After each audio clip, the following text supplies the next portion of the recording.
10 grand is nothing to shake a stick at, but the winner in no box gets a $10,000 bonus and continues on in the main event. The Ultronics round 6. Last two no box cars, I should say, on the property in this category. We got some other no boxers that are still in the door car category, but let's take a look at Kevin Pollard and Brian Cerruti. Cerruti on the right side in his Camaro, dialed 636. And Pollard, of course, 539, the dial-in on the truck. Interesting to note here, at least to me, Cerruti had lane choice. Pollard, for the majority of the day, has been in the right-hand lane. Cerruti's been in both, a little bit more predominantly in the right-hand side.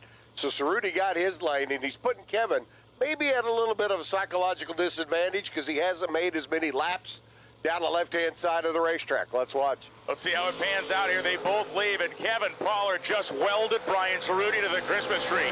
007, but the win light goes to Cerruti. He is dead on 6:36.0 with a 12 reaction time. He takes 4th hour at the stripe, and that earns him $10,000, and he continues in the main event. Pollard was 540 flat, 007 light, but Brian Cerruti, a fantastic job there, and I thought Pollard had him because of the fact he put a 007 reaction time here, but it doesn't. Whoever wins this one has one more to go. Hunter Patton left side of the racetrack, 460, Swain 465 right side. Both drivers back in their comfortable lane. Yes. Hunter's been over here on the left the majority of the day. Swain's been on the right the majority of the day. Be interesting to see how that plays out. You know, there's no trickery to either one of these guys' programs. We haven't seen either Hunter or Bill, overtly anyway, doing anything but just driving with great precision over the course of this entire day, and for both of them over the course of weeks. They've gone rounds in every single race we've had, and of course this most important one, they've gone the deepest. Question was posted a while ago online. How much money has Hunter Patton won this year? The response was a lot. A lot, and it could be a whole lot more, and frankly will be a whole lot more no matter what the result of this run is. There is still a big payday in store for both of these men. Swain right, pre-stage. Patton, pre-staged. Let's see how flickery he gets with that bulb over there. Swain goes in immediately. Patton flickers it twice, and he's in now. They leave green. 002 green for Swain. 007 for Patton. They go to the end of the racetrack, and it's Swain. Swain takes 6th out at the finish line. 65.3 on a 65. He's 3 over. 2 light, a 5-pack. That's how you slay the dragon. You go 5 against him. He goes 12. I think they're both just straight up door cars here. So here we go as Hammerline completes the burnout right side. And Cisco on the left. They will face either Hunter Patton or Bill Swain in the All-Star Performance final round. For Hammerline, it's a 586 dial-in for his Oldsmobile. For Cisco, it is 629.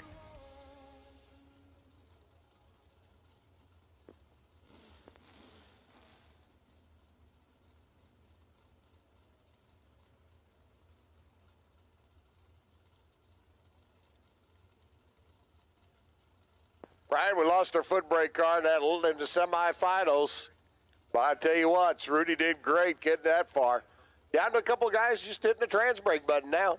And they are doing the job fine as Jason Hammerline from Unionville, Michigan.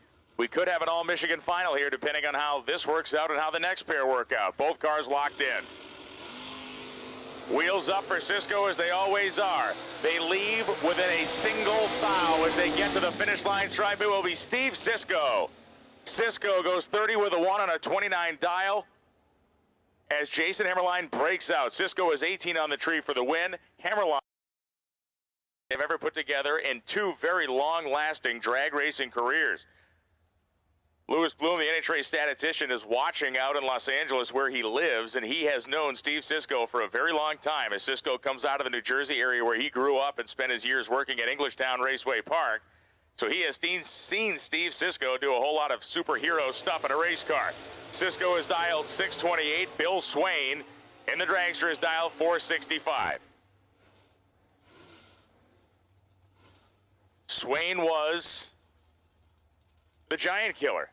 Swain was Godzilla who stopped Mothra, like in that movie. He saved the city.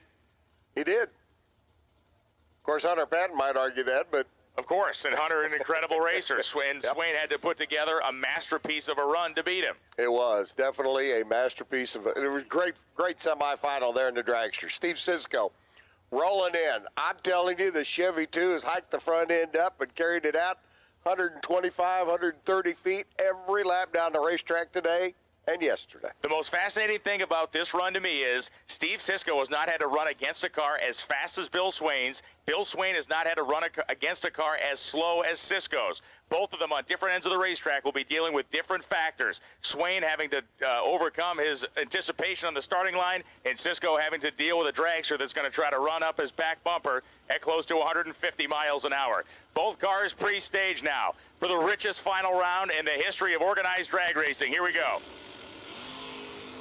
Monster wheel stand for Sisko. Swain is 004.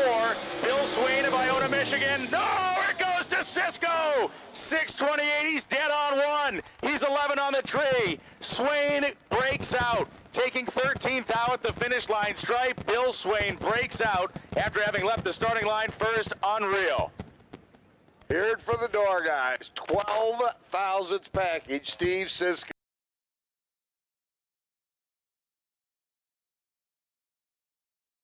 In the crossfire, it's caught in the crossfire.